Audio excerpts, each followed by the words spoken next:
په کابل کې د افغانستان د ملي دفاع وزارت په ودانۍ کې د طالبانو لخوا یوه بیړنۍ ناسته ترسره شوه. د اسلامي امارت د چارواکو لخوا په دغه بیړنۍ ناسته کې کومې خبرې وشوې او کومه پریکړه پکې وشوه.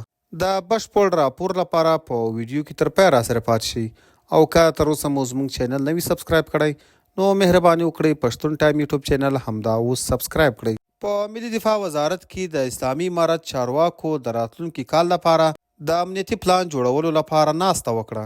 د اسلامي امارت د استخباراتو ریاست د یوې خبرپاڼې په خپرولو سره لیکلي چې د 1404 لمریز کال لپاره یې د امنیتي پلان جوړونې کلنۍ ګډه غونډه د اسلامي امارت په ملي دفاع وزارت ودانۍ کې ترسره شوه. په دې ناسته کې د اسلامي امارت چارواکو د لویو پروژو ټاپي کاسا زر او نورو د امنیت د ټینګښت په اړه خبرې کړې دي. د اسلامي امارت د استخباراتو ریاست د سې شنبې په ورځ په یوه خبرپاڼه کې لیکلي چې په دې غونډه کې د افغانستان د کورنیو چارو دفاع او استخباراتو ریاست ګډون کړی و. د اسلامي امارت چارواکو په دې ناسته کې د لویو پروژو ټاپي کاسا او زر د امنیت د ټینګښت په اړه بحثونه کړي دي چې د درې وړو امنیتي بنسټونو ترمنځ په هیواد کې بشپړ امنیت تامین کړي.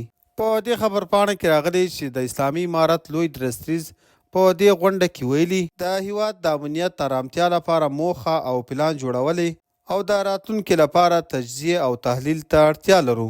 د اسلامي امارت نږدې 3.5 کاله واکمنۍ را په دې خوا د اسلامي امارت پر ضد داعش ملي جبهه او مقاومت په نوم وسلوال ډلې وخت ناوخت غلچکي بریدونه کوي، خو د دوی په مقابل کې تر اوسه کوم څرګند ګواښ نشته.